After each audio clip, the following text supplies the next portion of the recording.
Halo bro, kembali lagi bersama gua Bos CY. Seperti biasa gitu kan, kalau lagi sebelum kerja begini bro, pagi-pagi gitu kan, Bos CY biasanya ngopi dulu gitu ya bro ya, sambil santai sebelum beraktivitas kerja gitu ya bro ya. Dan di hari Bos CY ya kan, ini banyak banget berita yang mundar-mandir di beranda sosial media Bos CY dan juga di Google berita gitu ya bro ya.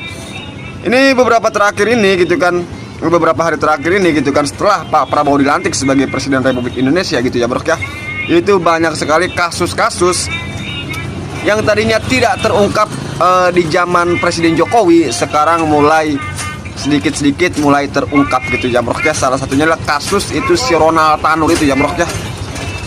Si Ronald Tanur ya kan, yang diketahui dulu itu pernah bebas gitu kan, atau sempat divonis bebas ya kan, dimana dia melakukan kesalahan saat menganiaya pacarnya itu bro gitu kan, hingga meninggal dunia tuh ya kan. Pada akhirnya itu di zaman Jokowi itu tidak tersentuh oleh hukum bro ya, makanya itu si Ronald Tanur itu bebas berkeliaran tuh. Tapi pada zaman Prabowo ya kan, kasusnya kembali diusut gitu ya bro ya, ataupun yang dikenal dengan istilah peninjauan kembali gitu kan.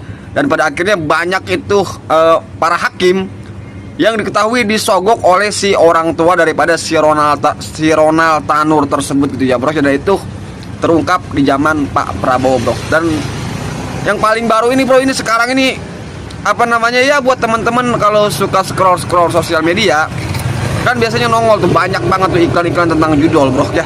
Nah ini setelah Pak Prabowo dilantik gitu kan, itu iklan-iklan judi online itu udah mulai berkurang bro, terutama di sosial media, di Facebook gitu kan, di di Instagram tuh ya kan.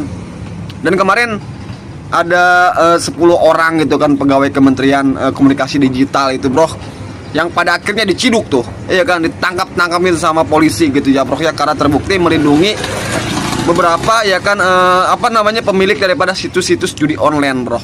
Dan yang terbaru nih ya kan, yang terbaru gitu kan, itu markas besar judi online itu di Cengkareng, Jakarta Barat, itu diobrak-abrik sama anggota kepolisian bro. Iya kan, lu tau nggak di situ barang buktinya bro ya? Itu ada ribuan rekening bro ya. Bahkan transaksinya itu menurut berita tadi yang Bos CY baca gitu kan, itu per hari sampai 20 miliar lebih bro. Transaksi judi online ya kan, yang dikendalikan oleh bos judi online yang ada di Kamboja katanya bro ya.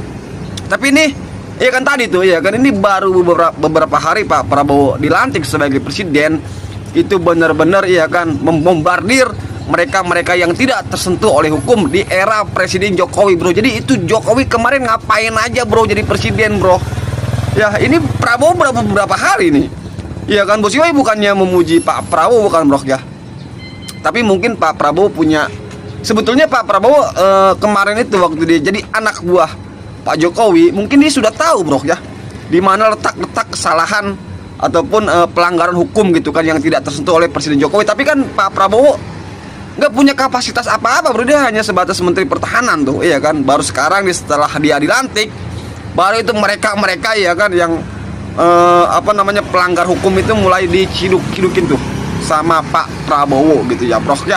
Dan Bos CY juga berharap ya kan, bukan hanya sekedar judi online bro, bukan bro ya kan, tapi juga para mafia hukum tuh ya kan, para koruptor itu terutama bro ya. Terus ya kan para mereka tuh yang suka ngadalin orang-orang ya kayak kita nih ya kan biasanya kita kalau mau bikin apa-apa susah tuh ya kan, dipersulit. Yang mudah-mudahan itu bisa dibenahi oleh Pak Prabowo dari lembaga-lembaga yang suka ngibulin rakyat gitu ya bro ya. Itu para pegawai-pegawainya itu mungkin nanti bisa dibenahi oleh Pak Prabowo gitu ya bro ya. Tapi ini ya kan, karena tadi Bos CY baca beritanya bro ya kan, tentang penggerbegan markas judi online di Cengkareng, Jakarta Barat ya kan, itu bagi Bos CY salah satu benar-benar gebrakan daripada Pak Presiden Pak Prabowo gitu ya bro ya. Padahal dia itu baru dilantik bro ya. Jadi pertanyaannya gitu kan, itu Pak Jokowi kemarin ngapain aja bro? Iya kan, Pak Jokowi itu kemarin kerjanya apa gitu kan, itu anak buahnya apa yang diinstruksikan oleh Pak Jokowi kepada anak buahnya tuh ya kan. Dan sekarang bahkan nih itu mantan itu bukan mantan sih, Menko Info gitu kan, Bapak Budi Ari, ini desas-desusnya juga ini sekarang lagi dipanggil sama KPK bro. Udah Pak Prabowo ya kan, kalau menurut gua nih sebagai rakyat Indonesia itu Pak Prabowo kalau memang anak buahnya salah ya udah gitu kan, tangkapin aja tuh ya kan, gak usah dibela lah ya kan. Toh pada akhirnya rakyat juga pasti akan mendukung dan setuju terhadap kebijakan yang diambil oleh Pak Prabowo tuh. Kalau Pak Prabowo tidak tebang pilih gitu kan di dalam apa namanya menghukum mereka itu ya karena mereka salah gitu kan bro. Itu kalau menurut Bos Iwai gitu ya bro ya. Oke bro, karena ini Bos Iwai tadi banyak baca berita gitu kan, makanya Bos Iwai bikin video ini bro ya. Sekali lagi gitu kan, kalian punya pendapat, Bos Iwai juga punya pendapat bro ya. Silakan ucapkan dengan cara seksama dalam tempo yang sesingkat-singkatnya. Terima kasih bro. Dah.